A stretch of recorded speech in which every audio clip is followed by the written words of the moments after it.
Le monde d'après-Covid doit absolument être plus démocratique, égalitaire et fraternel. Il doit valoriser la pensée critique et le dialogue interculturel. Il devrait en fait répondre aux aspirations humanistes de la philosophie des Lumières et permettre la réalisation en actes des grandes valeurs de liberté, d'égalité et de fraternité. La crise actuelle alerte toutes les autorités publiques démocratiques sur la nécessité d'éduquer dès le plus jeune âge les futurs citoyens et citoyennes à l'esprit critique, à la pensée complexe, aux valeurs humanistes et à la nécessité d'un dialogue apaisé et respectueux entre les cultures. Nous devons transmettre à nos enfants les outils intellectuels et culturels qui pourront leur permettre de penser par eux-mêmes, de comprendre les enjeux du monde contemporain, de statuer de façon éclairée sur des questions éthiques comme le dilemme entre sécurité vs liberté. Nous devons apprendre aux enfants de vivre avec l'incertitude, avec la complexité, notamment pour lutter contre toutes les dérives populistes, intégristes, et pour leur permettre d'avoir un regard critique sur les informations qui circulent sur les réseaux sociaux. Une discipline scolaire, peut-être encore plus que toute autre, a pour finalité de développer l'esprit critique et vise l'émancipation de chacun et chacune. C'est la philosophie. Or, cette discipline n'est souvent enseignée qu'à la fin des études secondaires, voire qu'à l'université, et reste donc malheureusement réservée à une élite. L'UNESCO et l'Université de Nantes portent depuis 2016 la première et unique chaire au monde spécifiquement consacrée à la pratique de la philosophie avec les enfants. Dans ces ateliers, les enfants sont invités à réfléchir ensemble sur des grandes questions qui traversent l'humanité. La justice, l'amour, le bonheur, par exemple. L'enseignant les guide pour acquérir une rigueur de pensée, pour argumenter, pour saisir la complexité de ces questions. Les enfants sont alors confrontés aux différentes idées et convictions qui sont débattues dans la classe et ils apprennent ainsi à exercer leur esprit critique, mais aussi leur capacité à écouter les autres. Dans le contexte d'une économie libérale mondialisée, d'un monde soumis aux impératifs d'une compétition effrénée, à une accélération folle du temps et des échanges, l'essor des réseaux dits sociaux, la capacité à déployer malgré tout un esprit critique, une pensée complexe, mais aussi une certaine forme d'empathie et de distance affective est absolument essentielle. La crise actuelle nous interpelle fortement sur ce sujet. Ce monde de l'urgence et de la surconsommation a en quelque sorte été mis sur pause et nous pouvons en profiter pour essayer de le changer en mieux. Je suis persuadée que seul le développement chez les enfants des capacités de réflexion critique permettra aux démocraties de survivre, aux crises politiques, économiques, écologiques, sanitaires et existentielles du monde contemporain. Une authentique éducation démocratique devrait nous rendre plus ouverts en exposant notre sensibilité à la différence et à la reconnaissance de notre insuffisance, de ce que j'appellerais notre vulnérabilité.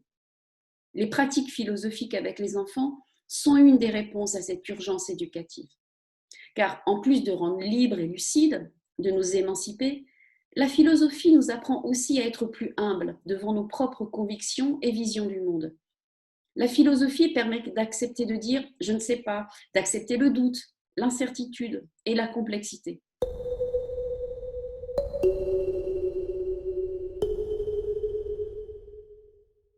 Dans une époque contemporaine troublée par des crises multiples, le terrorisme, la montée des extrêmes ou de l'intégrisme religieux, la philosophie doit jouer une place centrale pour donner des clés permettant de renforcer la démocratie et les principes hérités des Lumières.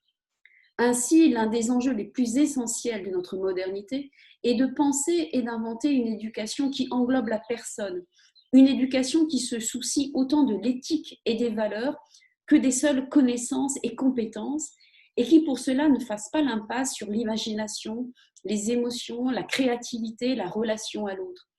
D'où l'importance d'associer constamment pensée critique, pensée complexe, pensée créative et pensée vigilante, dialogue avec les autres.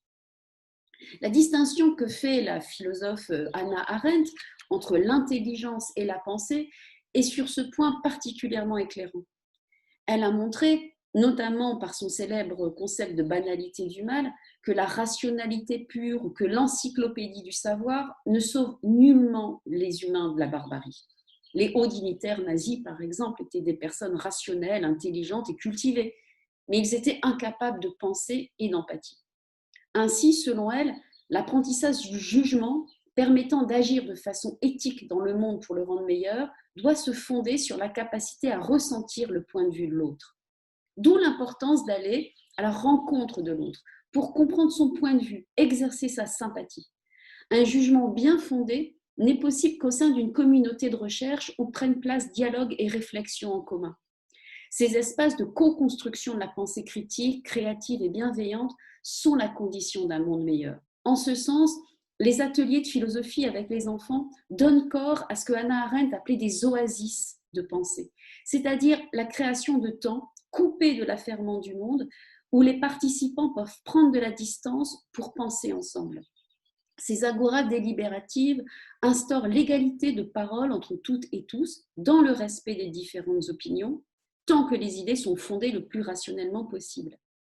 Ces oasis de pensée offerts aux enfants sont ainsi des temps et des espaces où chaque participant peut se ressourcer, à l'abri de la fureur du monde, pour reprendre son souffle et réfléchir ensemble au sens du monde et de l'existence.